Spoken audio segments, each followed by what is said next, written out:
नमस्कार, मैं राजीव आप सभी का एडुचेतना पर स्वागत करता हूं।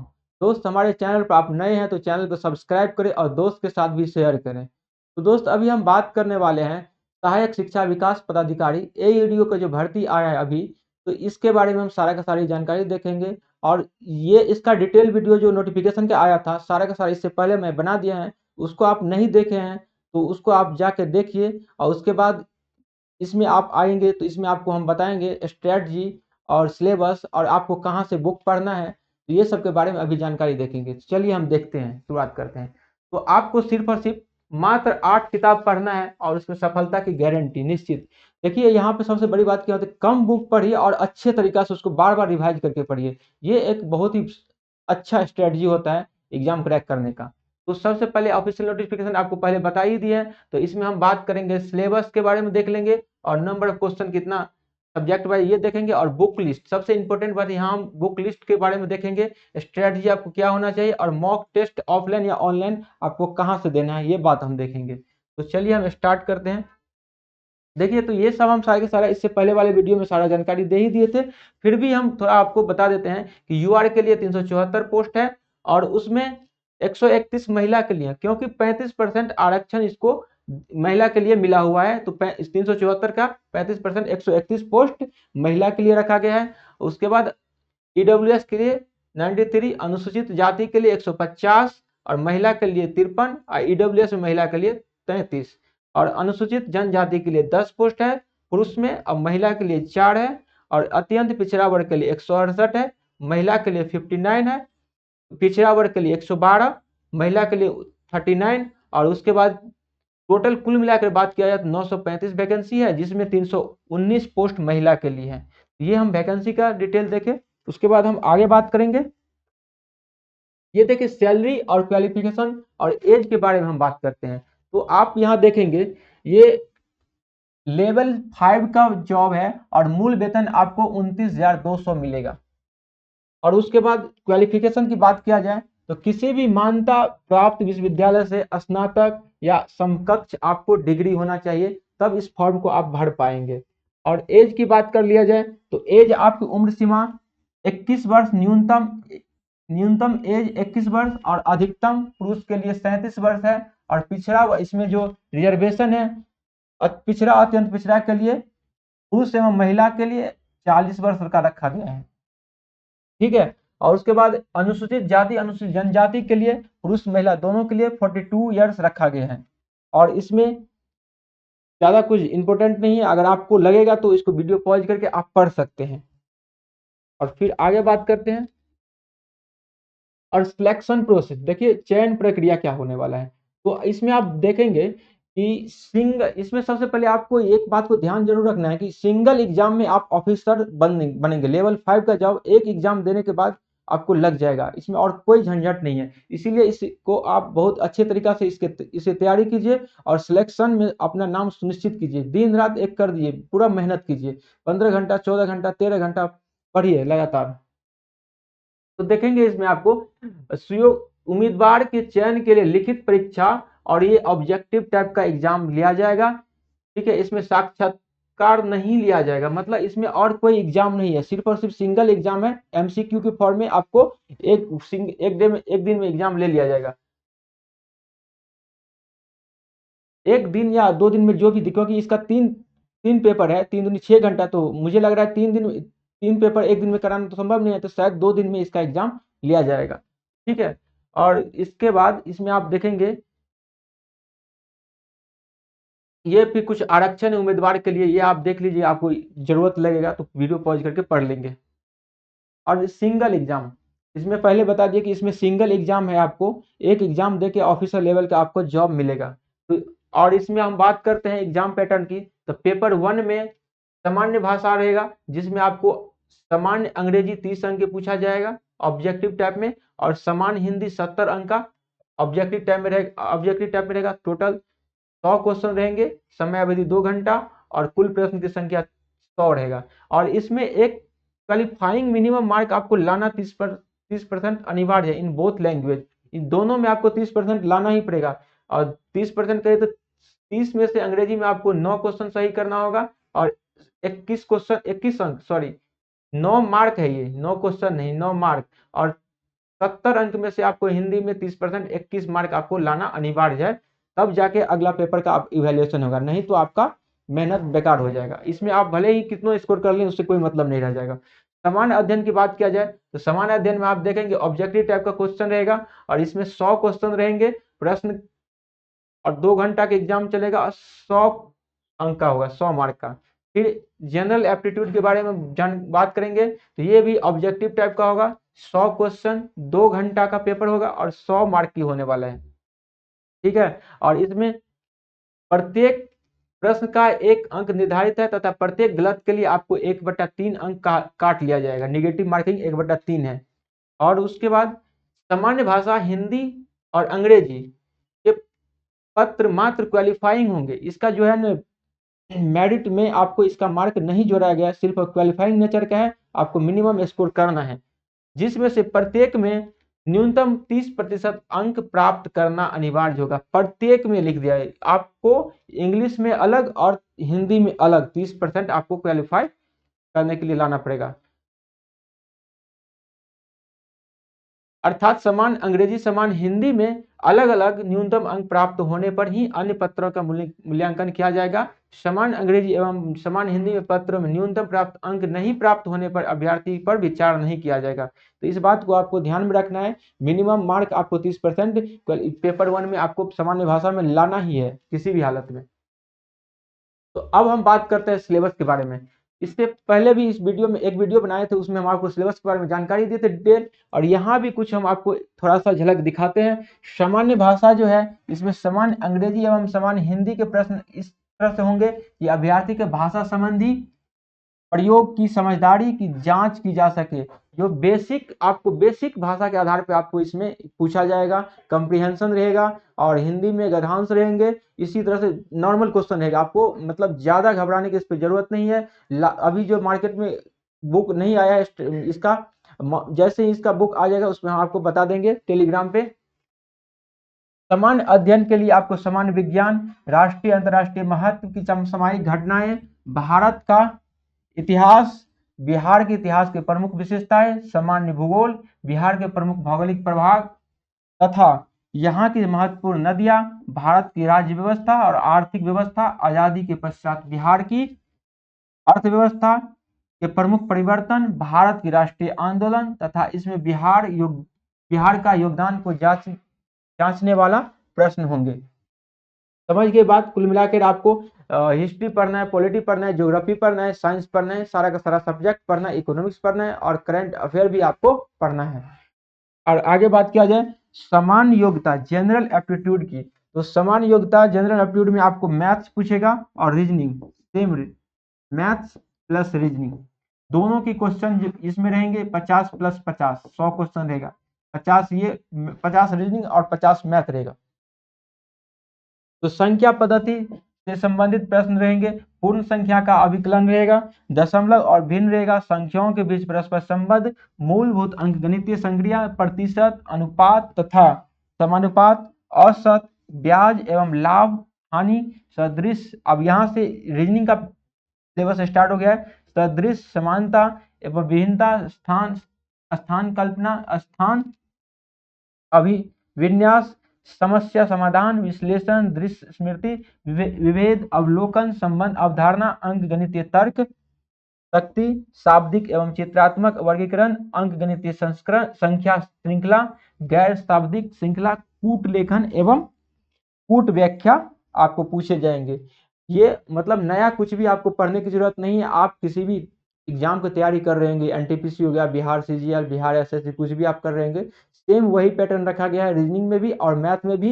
और मैथ और रीजनिंग में आपको ये कहीं नहीं बताया गया सिलेबस में कि आपको 50 मैथ पूछेगा या 50 रीजनिंग। इसीलिए आपको मैं एडवाइस करूंगा मैथ को भी स्ट्रॉन्ग कीजिए और रीजनिंग को भी स्ट्रॉन्ग कीजिए। हो सकता है मान लीजिए 70 क्वेश्चन रीजनिंग पूछ दे और 30 क्वेश्चन मैथ पूछे, या 70 क्वेश्चन मैथ पूछ या 30 क्वेश्चन रीजनिंग पूछ दे। इसीलिए दोनों सब्जेक्ट को आपको बहुत अच्छे तरीका से स्ट्रॉन्ग करना है। ठीक है, और आगे हम बात करते हैं इम्पोर्टेंट डॉक्यूमेंट के बारे में। देखिए ये आप जो फॉर्म भरे होंगे, जब आप फॉर्म भरेंगे तो उस समय आपको जो डॉक्यूमेंट मांगा जाएगा, तो इसके बारे में देखिए जानकारी देता है क्या। लिखित परीक्षा के उपरांत दस्तावेज सत्यापन आयोजित की जाएगी, जिसमें अभ्यर्थी को अपने ऑनलाइन आवेदन में किए गए दावा के अनुसार सभी वांछित प्रमाण पत्रों की मूल प्रति के साथ उपस्थित होना अनिवार्य होगा, अन्यथा मेधा सूची में सम्मिलित नहीं किया जाएगा। जो अभी आप जो फॉर्म जो भरेंगे उसमें आप जो भी डॉक्यूमेंट देंगे उसका मूल प्रति आपको डॉक्यूमेंट वेरिफिकेशन टाइम में आपको ले जाना वहां अनिवार्य है, अन्यथा मेधा सूची में आपको नहीं विचार किया जाएगा।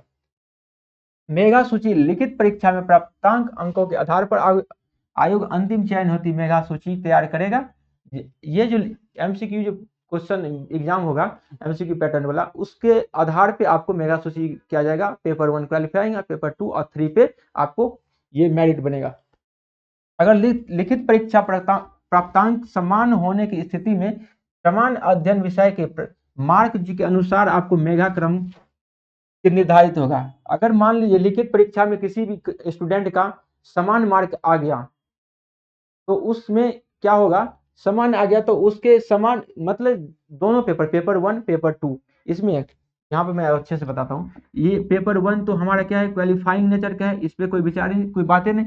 अगर पेपर ये 2 है हमारा, इसमें और पेपर 3 और इसमें दोनों पेपर मिला के यदि आपको मान लीजिए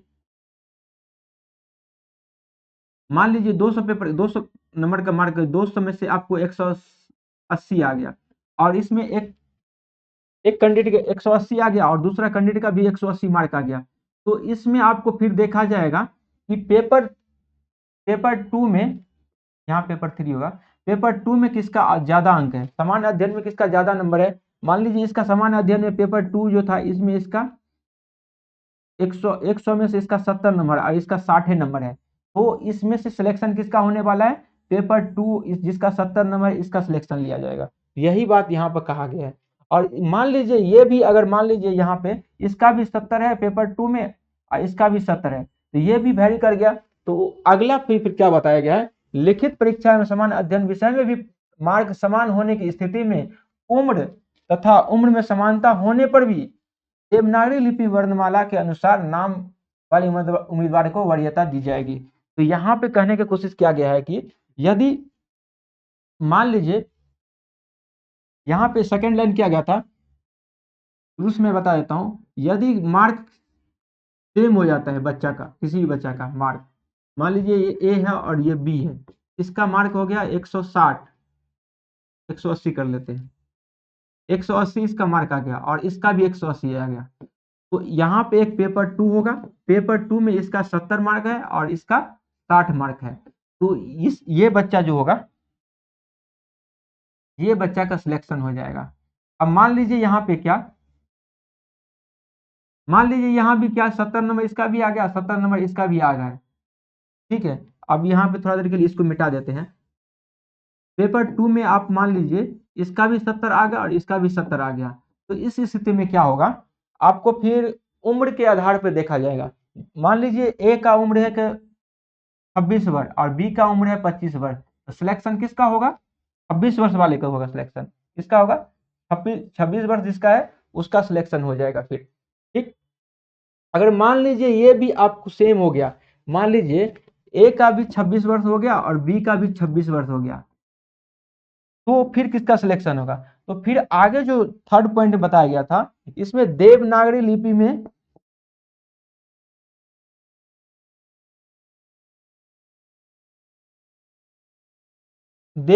लिपि में जो अंग वर्णमाला जो आएगा उसके जिसका पहले आ जाएगा उसको सिलेक्शन हो जाएगा। जैसे ए अब बी, मतलब और ए से मान लीजिए अनिल नाम है, अब बी से विनय नाम है,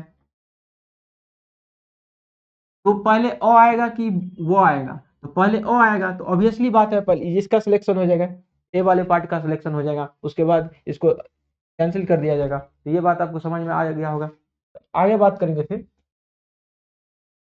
देखिए ऑनलाइन आवेदन भरने के क्रम में अभ्यर्थी से कतिपय सूचना सिर्फ डाटाबेस संधारित करने हेतु ली जाती है।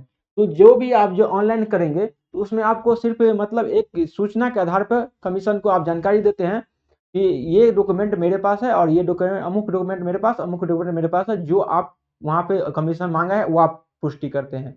और ये जो है आपको जब आपको आयोग मंगाया जाएगा, आयोग के पास आप जाएंगे, जब आपको सेंटर पे मंगाएंगे तो इसमें आपको आयोग द्वारा दस्तावेज सत्यापन के समय मांगे जाने पर अभ्यर्थी को समकक्ष पदाधिकारी द्वारा निम्नलिखित प्रमाण पत्रों की मूल प्रतियां सत्यापन हेतु प्रस्तुत करना अनिवार्य होगा। आपको जहां डॉक्यूमेंट वेरिफिकेशन के मंगाया जाएगा वहां पे आपको मैट्रिक का प्रमाण पत्र, जन्म तिथि के साक्ष्य के लिए स्नातक या समकक्ष प्रमाण पत्र, स्नातक या समकक्ष का अंक पत्र, ये आपको सर्टिफिकेट चाहिए, और उसके बाद मार्कशीट चाहिए, और उसके बाद जो आप ईडब्ल्यूएस होंगे और ओबीसी होंगे उसके लिए उसका सर्टिफिकेट, फिर एसटी/एससी के लिए सर्टिफिकेट, जो आप जिस कैटेगरी में होंगे उस कैटेगरी का आपको सर्टिफिकेट वहां पे देना होगा। बिहार सरकार के अस्थायी निवासी हैं, इसके लिए आपको आवासीय की जरूरत पड़ेंगे। फिर जो ईडब्ल्यूएस रूप से कमजोर है उसको ईडब्ल्यूएस को दिखाना होगा। ठीक है, आगे देखते हैं। और उसके बाद जो स्वतंत्र सेनानी होंगे तो ये आपको, जो आपको अगर दिव्यांग है तो दिव्यांग वाला सर्टिफिकेट आपको देना होगा। बिहार सरकार के सेवक है तो ये देना होगा, भूतपूर्व सैनिक है तो ये देना होगा, कि केंद्र सरकार, बिहार सरकार या किसी भी अन्य राज्य में अधीन पद पे नियुक्ति है तो ये सर्टिफिकेट आपको, नो ऑब्जेक्शन सर्टिफिकेट आपको देना होगा। तो ये और उसके बाद पहचान पत्र फोटो युक्त, जैसे कि आवेदन में दावा किए हो, जैसे आप आवेदन में किए होंगे पहचान युक्त फोटो, जो पहचान पर जो फोटो युक्त होगा, जैसे आधार दिए होंगे, पैन कार्ड दिए, तो इसका आपको नीड पड़ेगा, जरूरत पड़ेगा। फिर ये हाल का खींचा हुआ 4 पासपोर्ट साइज का आपको फोटो, रिसेंटली जो पासपोर्ट साइज का फोटो होगा 4 को आपको जरूरत पड़ेगा। और लिखित परीक्षा हेतु भरे ऑनलाइन आवेदन की प्रति, ये जो है आप जो ऑनलाइन जो फॉर्म भरेंगे, रजिस्ट्रेशन जो आप अभी जो मिलने वाला है, फॉर्म भरने के बाद जो आपको रजिस्ट्रेशन मिलेगा उसका आपको फोटोकॉपी आपको यहाँ पे देना होगा। तो ये सारा इंपॉर्टेंट दस्तावेज था। यदि आपको डॉक्यूमेंट नहीं बना है तो अभी तो 27 तारीख से इसका फॉर्म भराने का डेट स्टार्ट है, तो अभी आप बना सकते हैं, चाहे ईडब्ल्यूएस हो, ओबीसी हो, एसटी/एससी हो, और चाहे जो भी आपको डॉक्यूमेंट जरूरत हो, आवासीय भी हो, तो आप अभी आराम से बना सकते हैं। 5-7 दिन या 10 दिन के अंदर आपको बन जाएगा, आराम से फॉर्म भर लेंगे अच्छे से। फिर आगे बात करते हैं आवेदन की प्रारंभिक तिथि या अंतिम तिथि। तो आप यहाँ पर देखेंगे, सबसे बड़ी बात है, हमारे माननीय मुख्यमंत्री जी के नेतृत्व में अब जो बिहार का भी जितना भी सारा फॉर्म होगा, सिर्फ और सिर्फ मात्र 100 रुपया शुल्क लिया जाएगा फॉर्म भरने के लिए। तो ये इस फॉर्म में भी आपको सिर्फ और सिर्फ 100 रुपया ही दिया जाएगा। तो यही बात यहाँ पर लिखा गया है, 100 रुपया आपको फॉर्म भरने के लिए फीस देना होगा। और उसके बाद आवेदन की स्टार्टिंग तिथि है 27 अगस्त 2025 और लास्ट डेट है 26 सितंबर 2025। जैसे ही 27 अगस्त से आवेदन स्टार्ट होगा, आप 2-3 दिन रुक जाइएगा, देख लीजिएगा मतलब सबको कैसे कैसे क्या पैटर्न, कैसे फॉर्म भराया जा रहा है, किस मतलब 2-3 दिन रुकने के बाद आपको फॉर्म भरना है। और फिर लास्ट डेट के लिए भी नहीं इंतजार करना है, लास्ट डेट से 10 दिन पहले ही आपको सारा फॉर्म भर देना है। नहीं तो बाद में क्या होता है, सर्वर बहुत ही स्लो हो जाता है, और स्लो होने के कारण आप बहुत ही व्याकुल हो जाएंगे, फॉर्म भरने में फिर दिक्कत आने लगी। इसीलिए इन सबको बाधाएं को दूर करते हुए सब जल्दी फॉर्म भरे। ठीक है, आगे बढ़ते हैं। अब हम मेन बात, मुख्य बात जो था हमारा स्ट्रेटजी और बुक कहाँ से पढ़े, किस बुक से पढ़े और कहाँ से क्या पढ़े, तो इसके बारे में हम बात करते हैं। देखिए, जीके जो है हमारा कितने नंबर का एग्जाम होने वाला है, जीके हमारा 100 क्वेश्चन होगा। और इसमें हमारा जीके का पोर्शन कितना रहने वाला है, जीके का 40 क्वेश्चन तो रहेगा ही। और फिर साइंस का आप देखेंगे, साइंस का 30 क्वेश्चन रहने वाला है, 40 से 70। और फिर करंट के बात किया जाए, करंट का आपको 15 से 20 क्वेश्चन आपको देखने को मिलेगा, तो 40, 70, 20, 90। और आपको स्टैटिक जीके 10 से 15 क्वेश्चन आपको देखने को मिलेगा। तो इतना सारा आपको तैयारी करना है। तो इतना सारा करने के लिए आपको सबसे पहले क्या करना होगा, लूसेंट एक सब्जेक्टिव बुक आपके पास होना ही चाहिए किसी भी कीमत पे, क्योंकि ये हर एक एग्जाम के लिए लूसेंट जो है ना कोर सब्जेक्ट हो जाता है। तो लूसेंट आपके पास होना ही चाहिए, अगर नहीं है तो अभी जाके आप खरीदिए इस बुक को, लूसेंट सब्जेक्टिव और ऑब्जेक्टिव। ठीक है, ऑब्जेक्टिव भी आपके पास होना चाहिए, यहाँ से आप थ्योरी पढ़ेंगे, यहाँ से इसका क्वेश्चन लगाएंगे, ये बुक आपके पास जरूर होना चाहिए। और उसके बाद आप देखेंगे एक बुक है किरण का, बिहार ऑल एग्जाम करके एक बुक आता है जिसमें 8300 प्लस क्वेश्चन है। ये बुक आपको लेना है, समान अध्ययन का। ये समान अध्ययन का आप लेंगे तो यहाँ पे आपको क्या करना है, जैसे यहाँ से थ्योरी पढ़ ली, यहाँ से फिर ऑब्जेक्टिव लगा दी और यहाँ से ऑब्जेक्टिव लगाए। इस बुक के लेने के फायदा आपको क्या होगा, बिहार में जितना भी सारा एग्जाम हुआ है ना, सारा का सारा क्वेश्चन इसमें दिया गया है। सारा जितना भी एग्जाम, बिहार एसएससी हो गया, बिहार एसआई हो गया, बिहार पुलिस हो गया, टीचर का एग्जाम हो गया, सारा का सारा एग्जाम का क्वेश्चन यहाँ पे आपको मिल जाएगा निचोड़। और घबराने की जरूरत नहीं है कि ज्यादा बुक है, आपको ज्यादा बुक पढ़ने की जरूरत इसलिए पड़ रहा है कि आप बहुत ही अच्छा वाला जॉब भी ले रहे हैं, तो इसलिए खूब ज्यादा मेहनत कीजिए और जॉब को सिक्योर कीजिए। तो आप समझ गए बात, आपको बुक क्या लेना है, कौन सा कौन लेना है। एक आप लूसेंट सब्जेक्टिव ले लेंगे, और उसके बाद सामान्य अध्ययन ये बुक ले लेंगे ऑब्जेक्टिव लूसेंट। उसके बाद ये किरण का बिहार ऑल एग्जाम करके एक बुक का नाम है, ये सेम टू सेम लेना है, कोई चेंजिंग नहीं। आगे देखते हैं। और फिर करंट अफेयर के लिए आपको एसपीडी का बुक आता है, ये मंथली आता है, ये आपको ले लेना है। यहाँ से डेली पढ़ना है करंट अफेयर, ठीक है। और इसकी इस वीडियो के डिस्क्रिप्शन में हम लिंक देंगे टेलीग्राम का, उससे आप ज्वाइन कर लीजिएगा। और इसमें हम जो है ना डे बाय शेड्यूल करके टारगेट करके इसको हम तैयारी भी करवाएंगे। चाहे बिहार एसएससी हो गया, बिहार इंटर वाला एग्जाम है ये हो गया, या बिहार एसआई हो गया, या बीएसओ एग्जाम है, ये सारे का सारे एग्जाम आपको डे बाय शेड्यूल बाय मिलेगा। आपको कुछ भी टेंशन नहीं होगा। आज क्या पढ़ना है आपका सारा शेड्यूल दे देंगे, 12-13 घंटा का शेड्यूल, 10 से 12 घंटा का शेड्यूल रहेगा, उसमें सारा का सारा आपको कंप्लीट करना है। आपको टेंशन लेने की जरूरत ही नहीं, आपको सब दिया जाएगा। मैथ आपको कितना घंटा पढ़ना है, कहाँ से क्या पढ़ना है, रीजनिंग कहाँ से पढ़ना है और कौन सा बुक से पढ़ना है, और कितना क्वेश्चन करना है, और जीके कहाँ से पढ़ना है, और हिस्ट्री कहाँ से पढ़ना है, और किसका लेक्चर देखना है, और क्या करना है, टेस्ट कहाँ से देना है, ये सारा का सारा जानकारी आपको शेड्यूल में डे बाय स्टार्ट करेंगे। इसीलिए इस वीडियो के डिस्क्रिप्शन में लिंक है टेलीग्राम का, जुड़ जाइए, आपको वहां से बहुत ज़्यादा इंप्रूवमेंट मिलेगा। और ये और सबसे बड़ी बात है कि बिल्कुल फ्री ऑफ कॉस्ट रहने वाली है, कोई आपको चार्ज नहीं लिया जाएगा। चार्ज के नाम पे आपसे सिर्फ एक रिक्वेस्ट करेंगे, इस चैनल को आप सब्सक्राइब कीजिए और दोस्त के साथ शेयर कीजिए और लाइक कीजिए बटन को। तो आप समझ गए, करंट के लिए आपको एसपीडी बुक पढ़ना है। और उसके बाद आप देखेंगे इतिहास के लिए आपको घटना चक्र रखना ही है, क्योंकि इतिहास में बहुत ज़्यादा क्वेश्चन बनता है और ये आपको डीप में थोड़ा जाकर पढ़ना पड़ेगा।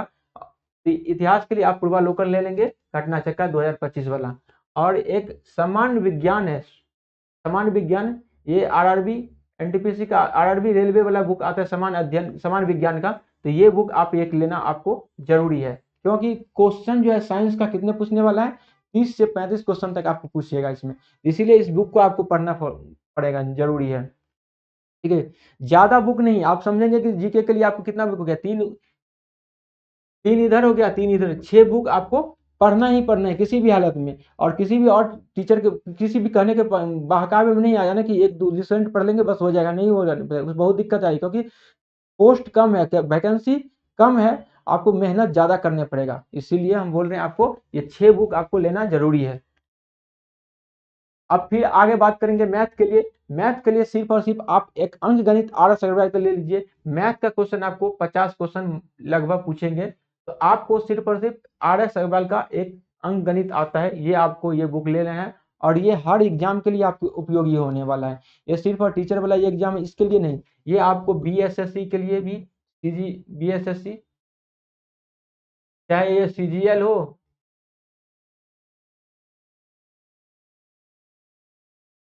या इंटर वाला एग्जाम हो, दोनों के लिए आपको ये जरूरत हो जाएगा। बीएसओ एग्जाम हो जाएगा, उसमें आपको काम आएगा, या बिहार एसआई हो इसमें भी काम आ जाएगा, या बिहार पुलिस हो, सारा का सारा जो भी है टीचर वाला एग्जाम होगा, टीचर्स वाला एग्जाम, इसमें भी यही बुक काम आने वाला है। इसीलिए इस बुक को आपको अच्छे से करना है मैथ, ठीक है। और उसके बाद रीजनिंग के लिए आपको आरआरबी रेलवे का एक रीजनिंग आता है यूथ कंपटीशन का, तो इस बुक को आपको ले लेना है।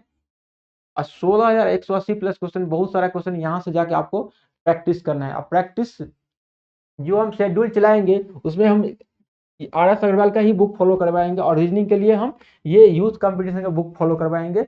और जीके के लिए मेनली हम टारगेट ग्रुप जो बनेगा, डेली बेस का जो ग्रुप रहेगा, डेली का टारगेट, उसमें जीके के लिए हम सिर्फ और सिर्फ ज्यादा फोकस करेंगे लूसेंट और ये ऑब्जेक्टिव लूसेंट पे। और उसके बाद हम फोकस करेंगे इस पे, यूथ का साइंस पे फोकस करेंगे। और करंट अफेयर के लिए एसपीडी का, इस चारों चारों बुक में से आपको इसमें एक एक बुक और दो बुक, एक बुक, दो बुक फोकस करेंगे इस पे हम ग्रुप में जो डालेंगे 3 बुक और साइंस का 4 बुक इस पे, और उसके बाद हम मैथ के लिए 5 बुक ये, और रीजनिंग के लिए 6 बुक। इस 6 बुक से आपको हम शेड्यूल में आपको करवाएंगे डे बाय। तो इस वीडियो में आपको डिस्क्रिप्शन में लिंक मिल जाएगा टेलीग्राम को, उसको जरूर से जरूर ज्वाइन कर लीजिए।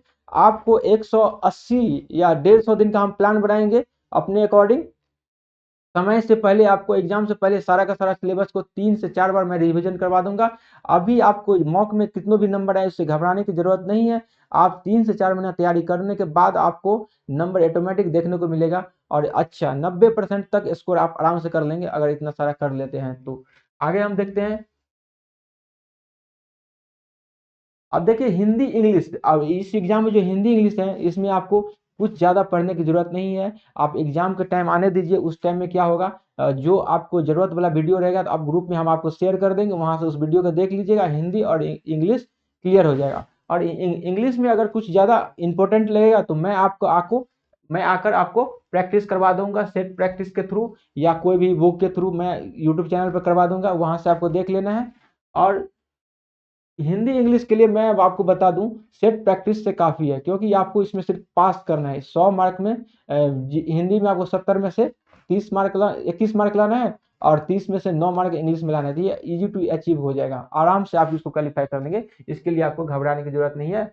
और जब आएगा मार्केट में प्रैक्टिस में बुक कोई भी, तो आपको मैं सजेशन कर दूंगा। इसलिए टेलीग्राम चैनल को आपको जाके डिस्क्रिप्शन में लिंक है, उसको ज्वाइन कर लीजिए।